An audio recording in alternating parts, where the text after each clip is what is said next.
ഇന്നെൻ്റെ ഈവനിങ്ങത്തെ ഒരു കുട്ടി വ്ളോഗ് ഞാൻ കാണിച്ചു തരാം. ഇതിപ്പോൾ എന്താ ഉണ്ടാക്കണമെന്ന് നിങ്ങൾ വിചാരിക്കണം. വേറെ ഒന്നല്ല, നമ്മൾ നല്ല അടിപൊളിയായിട്ടുള്ള പയമ്പൊരിയാണ് ഉണ്ടാക്കാൻ വേണ്ടിയിട്ട് പോണത്. കുറേ ആയി നമ്മൾ വിചാരിക്കണം നമുക്ക് നല്ല അടിപൊളി പയമ്പൊരിയൊക്കെ ഉണ്ടാക്കാമെന്ന്. അപ്പോൾ നമ്മൾ ഇന്ന് എന്തായാലും ഇതാ പയമ്പൊരി ഉണ്ടാക്കാൻ വേണ്ടിയിട്ട് പോവുകയാണ്. അപ്പോൾ നമ്മൾ മാവൊക്കെ ഇതാ കുഴച്ച് സെറ്റാക്കി വെച്ചിട്ടുണ്ട്. അല്ല, പയമ്പൊരി മാത്രം പോരല്ലോ, നമുക്ക് നല്ല അടിപൊളി ചൂട് കട്ടൻ ചായയും കൂടി വേണ്ടേ. അപ്പോൾ അതും കൂടി ഇത് സെറ്റാക്കി എടുത്തിട്ടുണ്ട്. ഇനി നമുക്ക് നമ്മുടെ പഴം കട്ട് ചെയ്തെടുക്കാം. നമ്മൾ ഫസ്റ്റ് ഇതാ നീളത്തിലാണ് കട്ട് ചെയ്തിട്ടുണ്ടായിരുന്നത്. കുറേ നമ്മൾ നീളത്തിൽ കട്ട് ചെയ്തിട്ടുണ്ടായിരുന്നു.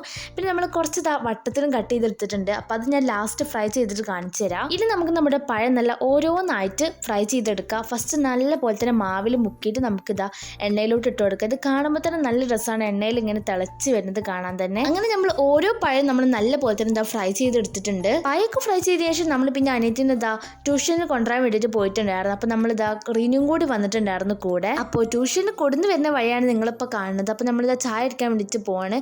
അപ്പോൾ നല്ല അടിപൊളിയായിട്ടുള്ള പഴംപൊരിയും ഇതാ റൗണ്ട് ഷേപ്പിലുള്ള പയമ്പൊരിയൊക്കെ ഉണ്ട്. അപ്പോൾ അത് നമ്മളെ മോളൂസും റീനൊക്കെ നല്ല പോലെ തന്നെ ഇത് ചായ എടുക്കുന്നുണ്ട്. അപ്പോൾ ഇതാ വീഡിയോ എടുക്കണപ്പോൾ ഒരു ഇതാ യോക്ക് കാണിച്ചു തരുന്നുണ്ട്. അങ്ങനെ പിന്നെ ഞാനിത് ഓരോ പയമ്പൊരി നല്ല ചൂട് കട്ടൻ ചായയും കുടിച്ചിട്ടുണ്ടായിരുന്നു. അടിപൊളി ടേസ്റ്റ് ആയിരുന്നു കേട്ടോ ഇത്. അപ്പോൾ ഇത്രയുള്ള വീഡിയോ ഇഷ്ടപ്പെട്ടാൽ സബ്സ്ക്രൈബ് ചെയ്തിട്ട് സപ്പോർട്ട് ചെയ്തോളൂ. കൂടുതൽ ലൈക്കും ഷെയറും കമൻറ്റും കൂടി ചെയ്തോളൂ. അപ്പോൾ നെക്സ്റ്റ് വീഡിയോയിൽ കാണാം. ബൈ.